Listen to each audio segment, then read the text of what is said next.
Also, what's weird is Nancy Krebs also claimed this was all videotaped, as well as other sources, particularly those that there are theorists who claim that Bill McReynolds was somehow involved, and there is a videotape on the dark web. Well, Nancy Krebs was claiming this was all videotaped before any of these theories ever came to light. I mean, and one of these individuals is Thera Kuhn. And I went over some of their posts previously on Conspiracy NOPOL. They posted JonBenet Ramsey and the pedophile network responsible for her murder. I mean, this goes into a lot of things, including North Fox Island. I've covered all of this on previous episodes, so check those out. I mean, this one's already getting pretty long, so I'm only going to go over the relevant point here in relation to what we're talking about. Others have come forward speaking about abuse relating to John Ramsey's friends, such as Fleet White. Nancy Krebs spoke of abuse, and her story mirrors a similar story perpetuated by Kathy O'Brien, who spoke about her experiences on Beaver Island, of which John Ramsey allegedly frequented and on at least one occasion allegedly took a ferry with his daughter to. According to her, an operation was set up on Beaver Island that centered around the sexual exploitation of young girls. Beaver Island is very close to the Tri-Island area near North Fox Island, with it being Beaver Island, South and North Fox Islands. John Ramsey was also said to have been on a ferry with Kathy O'Brien's father, but the veracity of her comment on this has never been proven. She claimed many things that line up with this is how this network operated. And I mean, just when you think there can't be any more rabbit holes, I will just add this here too, because, I mean, if it's so common for crazy kooks to come out of the woodwork with these types of stories, because clearly Krebs has established some credibility in terms of who she was and connections with the whites, and putting away one pedophile, even if she made that story up, whatever, she's got some kind of credible baseline for association with the Fleet family at minimum. If this is so common, though, of crazy people coming out of the woodwork to accuse random people of this kind of satanic videoed abuse, why haven't we seen more of it? I mean, if there's that many crazy people out there, why do we have almost no examples of people like this? And I'm not going to get into John Mark Carr here, but some people allege that he was also involved in some kind of online network of these scumbags, and he possibly even saw a JonBenet Ramsey video, and this was his version of blowing the whistle. In his deranged, demented mind, this is what he came up with, claiming that he was maybe responsible.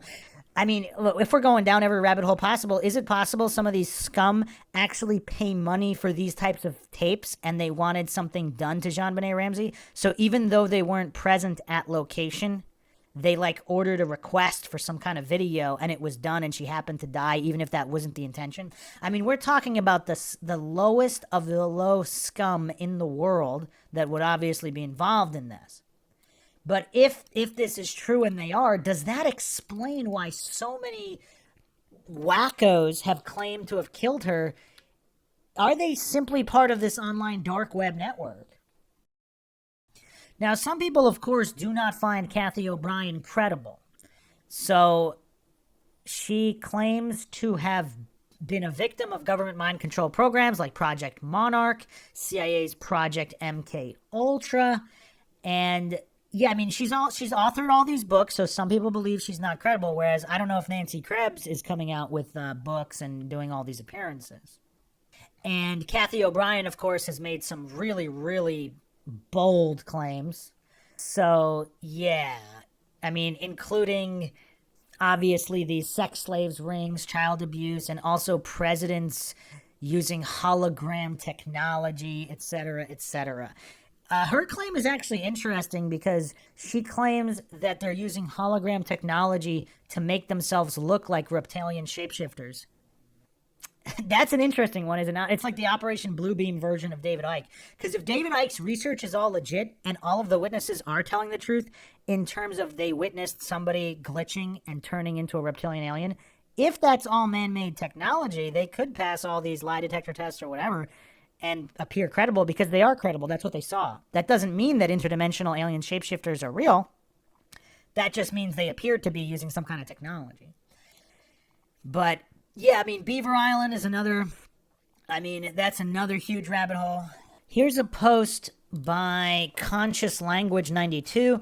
There are also, I believe, many connections or clues between the Ramsey case and the Oakland County child killer case in regard to details of places and dates, the age of children, etc. For example, Jill Robinson abducted Wednesday, December 26, 76, exactly 20 years to the day of JONBENET.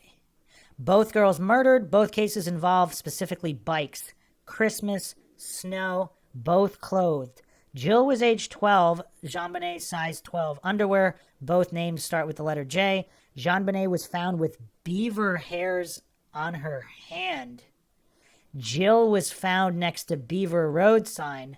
JONBENET lived at 755 15th Street. Jill was found on I-75 highway, both with the numbers. John Ramsey's house in Charlevoix is directly opposite Beaver Island. He chose the house numbers in Boulder, Colorado. He chose the J in JONBENET as in JONBENET RAMSEY. Studied at Michigan University, an hour from all the victims' location when discovered. Owned a plane, owned a business called Access Graphics, $1 billion business. Thera Kuhn also posted this. I go over a lot in my previous series relating to how the International Access Graphics headquarters were set up in child trafficking hotbeds, including the same vicinity as Frances Sheldon was currently living. What the heck is this? Lady Frolic posted this. I agree with you. It's more than a coincidence. James Dudley J. Ramsey gave Frank Sheldon permission to build a landing strip on North Fox. Their connection isn't Ann Arbor, though. John Ramsey went to Michigan State in Lansing for both undergrad and a master's, not U of M. The link could have been pedophilic, aeronautic, and or Charlevoix. Sheldon owned land in Charlevoix, and I believe the Ramseys summered there in the 60s and 70s. Sheldon was between the ages of father and son. He could have befriended both. It wouldn't require blackmail if they were all like-minded. I mean, that's kind of insane, though, if the Ramseys were linked to North Fox Island specifically through different family members and that area. And then also Beaver Island there, directly across from the Charlevoix house. Wow. Okay, Thera Kuhn posted this. This is really one for the coincidence theorists who think that snuff films aren't real and, you know, or there's no actual attempt to create them. Thera Kuhn posted this. Take, for example, the website Mariana's Web. The website featured 28,000 members who actively shared materials. 28,000. They arrested 3 people not far from where I am in Michigan for a plot to kidnap, rape, and kill a child from a carnival in the area, all on videotape so they could sell it on the dark web. They were one of the few groups who were caught. In this group, there were 2 men and a woman, proving it's not just a boys' club either. I mean, this is insane. And for those that think this is a fake post, again, like a lot of these so-called conspiracy theorists posting on Reddit, when you vet them, it turns out to be true. WZZM13.com on the ABC News here. It was actually 4 people arrested in plot to kidnap, rape, and murder a child. Matthew Toole and Talia Furman among them. I mean, this is insane. This was September 21st, 2018. So, I mean, this is just absolutely insane. And John Ramsey's father was Dudley Ramsey, who was implicated in North Fox Island. Let's go over another interesting post circling back to the Judge Long's alleged comments here. This comment is by Benny Baku. It is unfortunate corruption and greed's tentacles suck the life out of the good of the people. It's not just Boulder, but everywhere where there is money and power to be had. They are intertwined in our political system, our government, and in every global nation on this earth. In order to save the people and the good of the people, you need to cut the head off the snake. No one is willing to do it because they'll probably end up dead, or they are knee-deep in the evil corruption that only money can buy. They are content with selling their souls to the devil. That's the one thing. To bring this case is an example of how sick the rich are, John Ramsey being one of the elite in Boulder. He wasn't, and the circle of friends they had weren't either. We don't know much about the Fleet's wealth or lack of, but Priscilla has the career while Fleet stayed home. With that in mind, the Fleets may have been comfortable financially with Priscilla working, but they didn't have money to throw around. Their friends in Boulder really didn't run with the rich and famous of Boulder, Colorado. Really, the Ramseys didn't always have money. They built the company as a family. Well, I don't know how much of that is true based on John Ramsey's father, but this is a bit off the subject. But while I'm here, I think people should be reminded of the importance as far as Patsy is concerned. People like to point out how Patsy was really, really good at spending John's money. It wasn't his money, it was their money. She worked equally hard at building the company to the level that it was attracting a huge secretive company like Lockheed Martin. When they were first in Boulder, she was working for the company, but then she got cancer. Cancer changed her perspective on what was truly important, their children. The company was off and running. It was time for Patsy to invest her time to the most important asset they had, the kids. She did, and she was happy, and she could have had that opportunity. Not everyone can without financial sacrifice.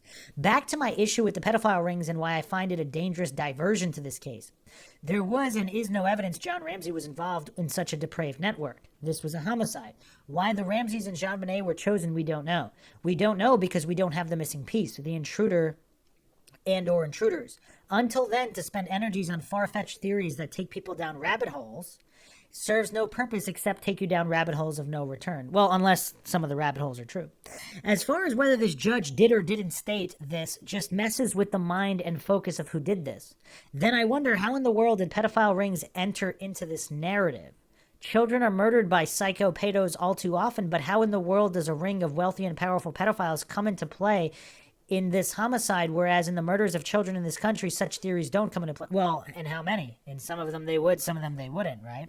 What is it in the JonBenet case that fosters these theories? Was it because the Ramseys are wealthy? Was it because of the pageants? Was it because of the national coverage? Or, like the BDI theory fills in the weaknesses of the RDI theory, the PRDI, the pedophile ring theory, fills in the weaknesses in the IDI theory. The PRDI theory explains why the intruder wasn't and will not be found. They are protected by the cops and the Boulder elite, who's protected by those up the political ladder. I have ranted enough. This will be the last I say about that. I mean, a lot of interesting points there. I mean, really, if they want this thing solved, they should just brain fingerprint scan for all remaining people. But this, I mean, going down these darkest of dark rabbit holes, I mean, it's just, it's really tough because it seems like nothing makes sense no matter where you look. And is it all by design? Because this vast conspiracy, as crazy as it might seem, does it explain everything? Now, obviously, without definitive hard evidence, you can't claim that it's true, and I'm not claiming it's true. I'm not claiming anything is true or untrue. This is, of course, MINDSHOCK, where we attempt not to fall for any logical fallacies of any kind. But if it's true and it explains all the variables, what are we supposed to do? Ignore it? I mean, obviously, evidence is needed, evidence beyond a reasonable doubt if we're going to criminal court. Now, this rumor of there being some kind of a snuff film on the dark web, if there's truth to it, you would think someone would have found it by now. Obviously, that's not something I mess with. I have zero interest in the dark web. That just sounds way too insane for me, not just regarding any kind of possible murders caught on video, but just the very nature of it in general. It just seems weird. I don't know. It just seems way too weird. There's too much of a criminal element across the board. But people who have been on the dark web, they can chime in here on how all that stuff works. I actually did an episode on the dark web with JR. You can check that out on MINDSHOCK. It's an older episode. We didn't get into the JonBenet Ramsey case, of course, or even other cases, just the general idea of criminals operating in the shadows, so to speak. But, yeah, I mean, this really is a one-of-a-kind case. You just don't see this many rabbit holes in other cases. So is it really possible that it's all mere coincidence that there's just even this many rabbit holes? I don't know. What do all the MINDSHOCK listeners think about this? Chime in the comment section. Obviously, we have way more suspects to go over. This was a long one, but there's seemingly an endless amount of rabbit holes and suspects, each with an assortment of variables that can and cannot be dismissed. So definitely very, very mind-shocking across the board. So I hope everybody found another edition of MINDSHOCK True Crime interesting and informative. If you want to help support the podcast, you can donate to our PayPal. Just check the link in the description. You can also become a YouTube member right here on YouTube for access to exclusive streams and chats. Make sure you subscribe to the podcast, like and share Twitter, Facebook, Reddit, Patreon. This is Bruce McGuire signing off. Catch you guys next time.